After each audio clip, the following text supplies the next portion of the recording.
गुरु प्यारी साध संगत जी, आप सभी को प्यार भरी राधा स्वामी जी। आज मैं आपको कुछ ऐसी अहम बातें बताने जा रहा हूं जिन पर हमारे प्यारे बाबा जी ने डेरे में खड़ी रोक लगा दी है। पहली नजर में ये बातें बहुत मामूली लग सकती हैं, लेकिन इनका असर इतना गहरा और खतरनाक है कि यह गंभीर बीमारियों, यहां तक कि कैंसर तक की बड़ी वजह बन सकती है। बाबा जी का साफ आदेश है कि न केवल डेरे में बल्कि हर सत्संगी को अपने घरों में भी इन चीजों का इस्तेमाल तुरंत बंद कर देना चाहिए। ये कोई नई बात नहीं है, बल्कि कई साल पहले ही बाबा जी ने इन बदलावों की शुरुआत कर दी थी। आपको याद होगा, पुराने समय में जब डेरे या किसी बड़े सत्संग केंद्र जैसे परोर या दिल्ली में भंडारा होता था, तो कैंटीन में पूरियां, पकौड़े और दूसरी तली भुनी चीजें संगत को अखबार के टुकड़ों में लपेट कर दी जाती थीं। उस समय किसी को अंदाजा भी नहीं था कि यह आदत कितनी हानिकारक है। सबको लगता था कि अखबार में खाना पैक करना आसान और सस्ता तरीका है। असल में यह सिर्फ डेरे तक सीमित नहीं था। हमारे आसपास के ढाबों, दुकानों और यहां तक कि घरों में भी लोग यही करते थे, अखबार में गरम खाना पैक करना। लेकिन जो बात बाबा जी ने बताई, वह सुनकर आपके होश उड़ जाएंगे। गर्मा गर्म खाना जब अखबार में रखा जाता है तो उस पर छपे अक्षरों की स्याही खाने में लग जाती है। यह स्याही हमारी आंखों से तो दिखाई नहीं देती, लेकिन धीरे धीरे हमारे शरीर में चली जाती है और कई तरह की गंभीर बीमारियों का कारण बनती है। शोधों ने यह साफ कर दिया है कि यह स्याही कैंसर जैसी खतरनाक बीमारी तक का कारण बन सकती है। इसी वजह से बाबा जी ने आदेश दिया कि अब से डेरे में और किसी भी कैंटीन में अखबार में खाना पैक करना सख्त मना है। जो पुराने अखबार हैं, उन्हें खाने से जुड़ी किसी भी चीज में इस्तेमाल करने पर रोक लगा दी गई। अगर उनका उपयोग करना है तो सिर्फ ऐसे कामों के लिए किया जाए जिसमें इंसान के शरीर को कोई नुकसान न पहुंचे, जैसे कांच साफ करना या कोई और घरेलू काम। संगत जी, यह बदलाव भले ही छोटा लगे, लेकिन यह संगत की सेहत के लिए बेहद अहम कदम था। अब सोचिए, हम में से कितनों ने बचपन में स्कूल का टिफिन, घर की पूरियां या पकौड़े अखबार में लपेट कर खाए होंगे। उस समय किसी को इसकी हानि का अंदाजा नहीं था, लेकिन अब जब पता चल गया है तो हमें अपनी आदत बदलनी चाहिए। अगर आप अभी भी अखबार में खाना पैक करते हैं तो इसे तुरंत बंद करें और उसकी जगह नैपकिन पेपर या बटर पेपर का इस्तेमाल शुरू करें। ये महंगे नहीं होते और आसानी से हर जगह मिल जाते हैं। लेकिन यहाँ एक और बात याद रखनी है, एल्यूमिनियम फॉयल का इस्तेमाल भी नहीं करना चाहिए। जी हां, वो चमकदार सिल्वर रंग का पतला पेपर जो बाजार में आसानी से मिल जाता है, असल में एल्यूमिनियम से ही बनता है और उतना ही हानिकारक है जितना एल्यूमिनियम के बर्तन। कई साल पहले डेरे में रसोई में बड़े बड़े पतीले, कुकर और दूसरे बर्तन एल्यूमिनियम के होते थे। लेकिन जब वैज्ञानिकों ने बताया कि एल्यूमिनियम में खाना पकाने से उसके अंश खाने में घुल जाते हैं और लंबे समय में यह गंभीर बीमारियों का कारण बनते हैं, तो बाबा जी ने तुरंत आदेश देकर सारे एल्यूमिनियम बर्तनों को हटा दिया। उनकी जगह स्टील के बर्तन लाए गए। अब अगर हम अपने घरों की बात करें तो ज्यादातर कुकर अब भी एल्यूमिनियम के ही होते हैं। अगर आप बदलाव करना चाहते हैं तो या तो स्टील का कुकर लें या फिर दाल सब्जी लोहे की कड़ाही में पकाना शुरू करें। याद रखिए, फॉइल पेपर भी एल्यूमिनियम से ही बनता है, इसलिए यह भी खतरनाक है। संगत जी, सोशल मीडिया के जमाने में एक अच्छी बात यह है कि लोग अब स्वास्थ्य को लेकर जागरूक हो रहे हैं। मिट्टी के बर्तन, मिट्टी के घड़े का पानी और लोहे की कड़ाही में पका खाना फिर से लोकप्रिय हो रहा है। ये चीजें न केवल शरीर को नुकसान से बचाती हैं, बल्कि सेहत को फायदा पहुंचाती हैं। एक और बात, मेरी बहनों से खासकर निवेदन है, जल्दीबाजी में रोटी को तवे से उठाकर सीधे गैस के फ्लेम पर न सेकें। एलपीजी गैस पर सीधी रोटी सेंकने से जहरीले तत्व रोटी में मिल जाते हैं। अगर लकड़ी, कोयले या मिट्टी के चूल्हे पर बना रहे हैं तो वहां ऐसा करना ठीक है, लेकिन गैस पर नहीं। इसके अलावा बाजार से गर्मागर्म सब्जी पॉलीथीन या प्लास्टिक के डिब्बे में लाने की आदत भी छोड़ दें। गरम सब्जी जब प्लास्टिक को छूती है तो प्लास्टिक पिघलकर खाने में मिल जाता है और हमें पता भी नहीं चलता। यह भी कैंसर का एक बड़ा कारण है। प्लास्टिक कभी खत्म नहीं होती। इसे जमीन में दबाकर 1000 साल बाद भी निकाला जाए तो यह वैसे की वैसी मिलेगी। सोचिए, इतनी खतरनाक चीज अगर हमारे शरीर में पहुंच जाए तो क्या होगा। सरकारें भी प्लास्टिक पर बैन लगा रही हैं और इसके इस्तेमाल पर जुर्माने तक के नियम बनाए गए हैं। संगत जी, यकीन मानिए, अगर हम इन छोटे छोटे बदलावों को अपने जीवन में शामिल कर लें तो बड़ी बड़ी बीमारियों से बच सकते हैं। संगत जी, ये सारी बातें सिर्फ हमारे सेहत के लिए ही नहीं बल्कि हमारे जीवन के लिए भी जरूरी हैं। लेकिन अब जरा हम बात करते हैं बाबा जी के विदेश दौरों की और उस अनमोल अनुभव की जो लंदन में राखी के दिन हजारों संगत ने महसूस किया। उस समय का नजारा वाकई अद्भुत था। राखी का पर्व, लंदन का सुहावना मौसम और सत्संग हॉल के अंदर उमड़ी हुई संगत की भीड़, हर कोई अपने सद्गुरु के दीदार के लिए बेसब्र था। संगत जी, आइए अब हम वीडियो में आगे बढ़ते हैं और आपको रक्षाबंधन पर लंदन में बाबा जी और हुजूर जी के दर्शनों का पूरा हाल सुनाते हैं। जब पंजाबी गाने और बोलियां सुनकर बाबा जी और हुजूर जी बहुत खुश हुए और हुजूर जी तो गानों पर अपने मोटे भी हिला रहे थे। और बाबा जी ने राखी के बारे में क्या कहा, यह भी हम आपको बताएंगे। कल शाम लंदन के हाइस पार्क में कार्यक्रम हुआ। संगत बहुत ही बड़ी संख्या में तो नहीं आई थी, लेकिन जो भी आए उनका उत्साह देखते ही बनता था। शाम करीब 6:30 बजे बाबा जी और हुजूर जी पंडाल में पधारे। सबसे पहले बाबा जी ने सभी को राधा स्वामी कहकर हाथ जोड़े और पैदल दर्शन दिए। उस दौरान हुजूर जी भी बाबा जी के साथ थे। पहले तो दोनों सद्गुरु ने कुछ देर शब्द सुने, फिर गानों का सिलसिला शुरू हुआ। कई भाइयों और बहनों ने मंच पर आकर गीत प्रस्तुत किए।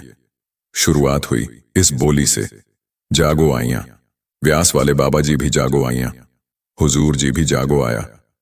जैसे ही बाबा जी और हुजूर जी के बारे में यह बोली गाई गई, दोनों सद्गुरु जोर जोर से हंस पड़े और पूरा पंडाल भी हंसी से गूंज उठा था। फिर एक पंजाबी गाना गाया गया। जैसे ही यह गाना शुरू हुआ, तालियां गूंज उठीं और बाबा जी भी पूरे मूड में आनंद लेने लगे। बाबा जी कभी कभी ऐसे खुश होते हैं जी कि गानों को भी पूरे दिल से सुनते हैं।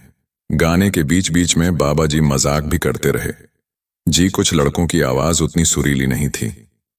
बाबा जी लड़कियों की तरफ देखकर हंस हंस कर बोले, जिनकी आवाज अच्छी नहीं है उनका हाथ पकड़ लो और इन्हें राखी बांध दो। अब यह सुनते ही सब हंस पड़े। वहां खड़े कुछ लड़के तो सचमुच घबरा गए कि कहीं उनकी पसंदीदा लड़की राखी ही ना बंधवा ले। माहौल इतना हंसी झांक से भरा था कि हर कोई आनंद ले रहा था। फिर एक लड़का स्टेज पर आया। वो पूरे जोश में आया जैसे बहुत सुरीली आवाज में गाने वाला हो। लेकिन जैसे ही उसने गाना शुरू किया जी, तो बाबा जी ने मुस्कुराकर कहा, यह भी उसी कैटेगरी में आता है, इसे भी राखी बांध दो। इसके बाद प्रोग्राम और भी मजेदार हो गया। गानों का सिलसिला लगातार चलता रहा और हुजूर जी ने अपनी कुर्सी पर बैठकर ही हल्का फुल्का डांस मूवमेंट किया। बाबा जी ने भी बैठे बैठे नाचने के इशारे किए। फिर कवालियों का दौर चला। करीब 7 बजे बाबा जी ने फिर से सभी को राधा स्वामी कहकर आशीर्वाद दिया और पंडाल से रवाना हुए। कुल मिलाकर वहां लगभग 2000 लोग थे और हर कोई बाबा जी को इतनी प्रसन्न मुद्रा में देखकर भावुक हो गया। कई लोगों की आंखें भर आईं क्योंकि पहली बार उन्होंने बाबा जी और हुजूर जी को इतनी खुली मुस्कान और एंजॉय करते देखा था। साध संगत जी, आइए अब वीडियो में आगे बढ़ते हैं। आपको व्यास लंगर घर में घटी एक ऐसी घटना सुनाते हैं जिसके बाद बाबा जी ने उस सेवादार को गले से लगा लिया था जिसके साथ यह घटना घटी थी। संगत जी, व्यास का लंगर घर वो पवित्र स्थान है जहां सेवा की ज्योति 24 घंटे जलती रहती है। साल के 12 महीने दिन रात रसोई में प्रेम और भक्ति के साथ भोजन तैयार होता है। यहां आने वाला हर इंसान सद्गुरु की असीम मेहनत और उनके अपार प्रेम का स्वाद जरूर चखता है। एक बार दूर दराज से एक सेवा जथा व्यास लंगर की सेवा करने पहुंचा। उनकी ड्यूटी लंगर घर में लगाई गई थी। सुबह से लेकर रात तक सब लोग तन मन से सेवा में लगे रहे। जब रात करीब 12 बजे सेवा समाप्त हुई तो अधिकांश सेवादार आराम करने चले गए।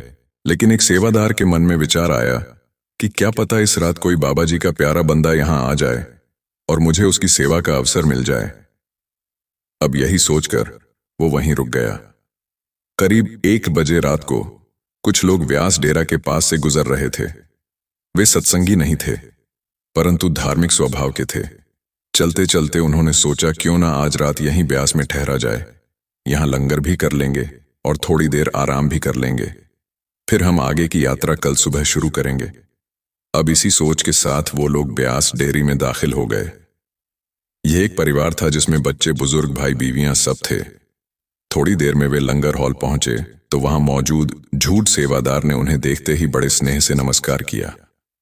हाथ जोड़कर बोला, भाइयों और बहनों, कृपया अलग अलग पंक्तियों में बैठ जाइए, मैं तुरंत ही लंगर परोसता हूं। उस समूह में एक बुजुर्ग सरदार जी भी थे। वे तुरंत से बोले, बेटा, हम सब एक ही परिवार के हैं, हम साथ बैठकर ही भोजन करेंगे।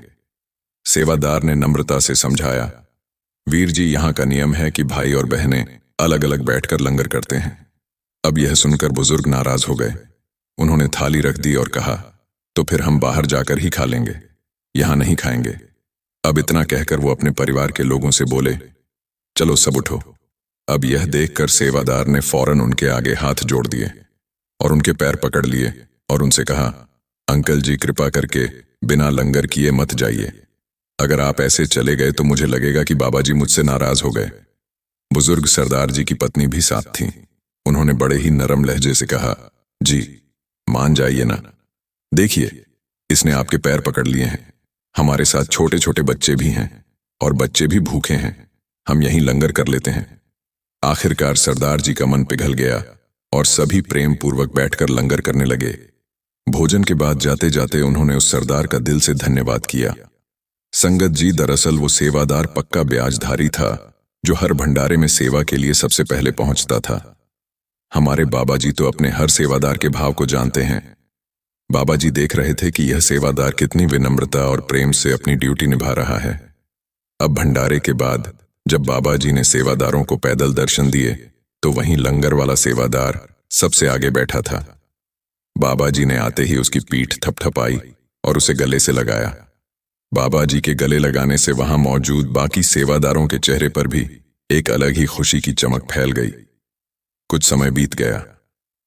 एक दिन वही बुजुर्ग सेवादार अपने पूरे परिवार के साथ एक बार फिर से व्यास आए।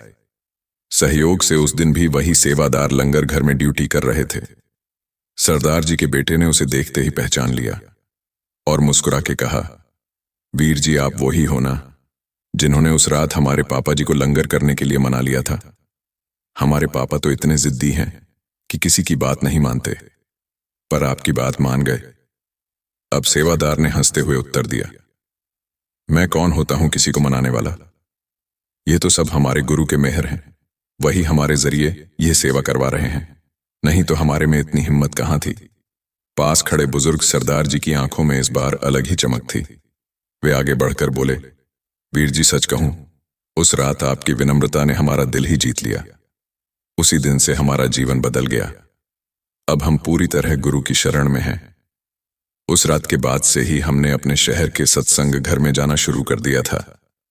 उन्होंने आगे कहा, सद्गुरु की कृपा हमेशा आप पर बनी रहे। आप इसी तरह सेवा करते रहे और स्वस्थ रहीं। आपकी उस दिन की बातों ने हमें एक नई राह दिखा दी। अब यह सुनकर सेवादार की आंखें भी नम हो गईं। सेवादार धीमे स्वर में बोले, सरदार जी, मैं कौन होता हूं किसी का जीवन बदलने वाला? यह तो सब हमारे सद्गुरु, हमारे बाबा जी का कमाल है। अब इतना सुनते ही सरदार जी ने उसे कसकर गले लगा लिया। संगत जी, यह बात बिल्कुल सच है कि हमारे अंदर इतनी हिम्मत नहीं कि हम लोग अपनी मर्जी या अपने बल पर कोई भी सेवा निभा सके। बाबा जी हमें शक्ति देते हैं, तब जाकर हम सेवा कर पाते हैं। बाबा जी को जिससे सेवा करवानी होती है सिर्फ उसी से करवाते हैं। एक बार किसी ने गुरु से पूछा था कि अगर मालिक ने इस सृष्टि को बनाया है और मालिक चाहे तो कुछ भी कर सकता है, तो मालिक को सेवादारों की क्या जरूरत?